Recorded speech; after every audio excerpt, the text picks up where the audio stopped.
ఈ వీడియోలో వచ్చేసి క్యూఆర్ కోడ్ అంటే ఏంటో చూద్దాం. క్యూఆర్ కోడ్ అంటే క్విక్ రెస్పాన్స్ కోడ్. ఇది ఒక 2 డైమెన్షనల్ కోడ్. ఇది జపాన్లో డెవలప్ అయ్యింది. ఇండియన్ ఈ పేమెంట్ సిస్టమ్ అనేది 3 టైప్స్ ఆఫ్ క్యూఆర్స్లో పనిచేస్తుంది. ఒకటేమో ప్రొప్రైటరీ క్యూఆర్. ఇది పేటిఎం కానీ ఫోన్పే కానీ ఎక్స్క్లూజివ్గా ఉంటుంది. Proprietary PROPRIETARY proprietary QR. Other company apps దీనికి స్కాన్ చేయలేవు, పే చేయలేవు. ఇది ప్రొప్రైటరీ. సో ఆర్బీఐ ఈ కంపెనీస్ ఇంకా ఎక్కువ ప్రొప్రైటరీ కోడ్స్ నుంచి ఫస్ట్ ఇనిషియల్గా క్యూఆర్ వీళ్ళు రాసి ఇప్పుడైతే లేదు. ఇది యూపీఐ క్యూఆర్. యూపీఐ క్యూఆర్ అనేది యూపీఐ యాప్ ద్వారా జనరేట్ అవుతుంది. యూపీఐ యాప్ ఎవరిది? ఎన్పిసిఐది. ఇది అన్ని apps, all apps which are developed using UPI technology అన్నీ చేయొచ్చు. భారత్ క్యూఆర్ అంటే ఇదంటే భారత్ క్యూఆర్ అనేది ఇది కూడా ఎన్పిసిఐ చేసింది with help of Visa and Mastercard. It is scanned by all apps which are developed using UPI technology. ఇలా UPI technology use చేసి ఇది అన్నట్టు. ఆర్బీఐ ఏం ఆర్డర్ చేసిందంటే పేమెంట్ సిస్టమ్ ఆపరేటర్స్ పేటిఎం కానీ ఫోన్పే కానీ వీళ్ళకు యూపీఐ క్యూఆర్ భారత్ క్యూఆర్కి షిఫ్ట్ అవ్వాలని చెప్పింది. సో అప్పుడు ఇంటర్ ఆపరబిలిటీ ప్రాబ్లం సాల్వ్ అయింది అన్నట్టు.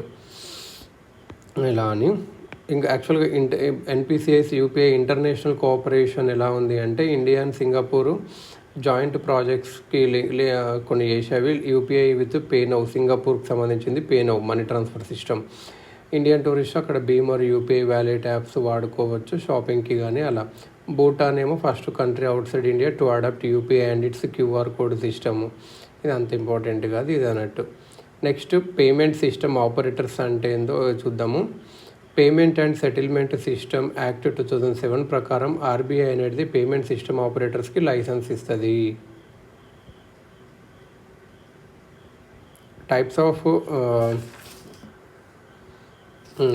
Types of payment system operators ఏదంటే umbrella entity for types of payment umbrella entity for retail పేమెంట్స్కి ఏదంటే ఎన్పిసిఐఏ. కార్డ్ పేమెంట్ గేట్వే ఆపరేటర్కి ఏదంటే Mastercard, Visa, RuPay. Cross border or international remittance అంటే యూనియన్, వెస్ట్రన్ యూనియన్, మనీగ్రామ్. ఇది అన్నట్టు గేట్వే ఆపరేటర్ ఇది అన్నట్టు. ప్రీపెయిడ్ పేమెంట్ ఇన్స్ట్రుమెంట్ అంటే అమెజాన్ పే కానీ ఫోన్పే కానీ ఇవన్నీ. ఏటీఎం ఆపరేటర్స్ అంటే వైట్ లేబుల్ ఉంటాయి, ఎస్బీఐ ఉంటాయి. ఫైనాన్షియల్ మార్కెట్ ఇన్ఫ్రాస్ట్రక్చర్ ప్రొవైడర్ అంటే ఏంటంటే క్లియరింగ్ కార్పొరేషన్ ఆఫ్ ఇండియా. వీళ్ళు ఏం చేస్తారంటే డిజిటల్ ఇన్ఫ్రాస్ట్రక్చర్ చేస్తారు. బాండ్స్కి కానీ షేర్స్కి కానీ ఫారిన్ కరెన్సీ డీల్ చేయడానికి ఫైనాన్షియల్ మార్కెట్ ఇన్ఫ్రాస్ట్రక్చర్ ప్రొవైడర్. ఇది clearing corporation of India. New umbrella entity for retail payment system. పేటిఎంకి రైవల్ కంపెనీస్ ఉన్నవి, కాకపోతే ఎన్పిసిఐకి ఏ రైవల్ కంపెనీ లేదు. ఎన్పిసిఐ అనేది ఒక umbrella entity for retail payment సిస్టమ్కి అంతా ఎన్పిసిఐ చూసుకుంటుంది. ఇది కార్డ్ పేమెంట్స్ కానీ మనీ ట్రాన్స్ఫర్ కానీ ఐఎంపిఎస్, మొబైల్ యాప్స్ కానీ యూపీఐ భీమ్, ఏటీఎం నెట్వర్క్స్ కానీ national financial switch, card payment RuPay ఇవన్నీ చూసుకుంటుంది. సో ఆర్బీఐ ఏం చేసిందంటే ఏదైనా ఇండియా కంపెనీ ఎన్పిసిఐకి కాంపిటీషన్గా ఏదైనా కంపెనీ పెడతాం రీటైల్ పేమెంట్ సెగ్మెంట్లో అంటే వాళ్ళకి లైసెన్స్ ఇస్తాము న్యూ అంబ్రెలా ఎంటిటీగా. ఇదని అర్థం. New umbrella entity. So competition పెంచుకోవడానికి ఒకటే కంపెనీ ఉంటే మొనోపోలీలా ఉంటుంది కాబట్టి అలా అని చెప్పి అన్నారు. ఫర్ రీటైల్ పేమెంట్ సిస్టమ్ ఇంతవరకు అయితే రీటైల్ పేమెంట్ సిస్టమ్ ఇదన్నట్టు. ఇంకోటి ఏంది third party application providers. Google pay, WhatsApp pay అనేది యాక్చువల్గా ఇది feature that allows users to send money via WhatsApp to their contact using UPI technology. UPI technology అనేది ఎవరు develop చేశారు? ఎన్పిసిఐ చేసింది. గూగుల్ పే కూడా అంతే. నా పర్మనెంట్లీ తేజ్ అంటుండ్రే apple by Google for online payments.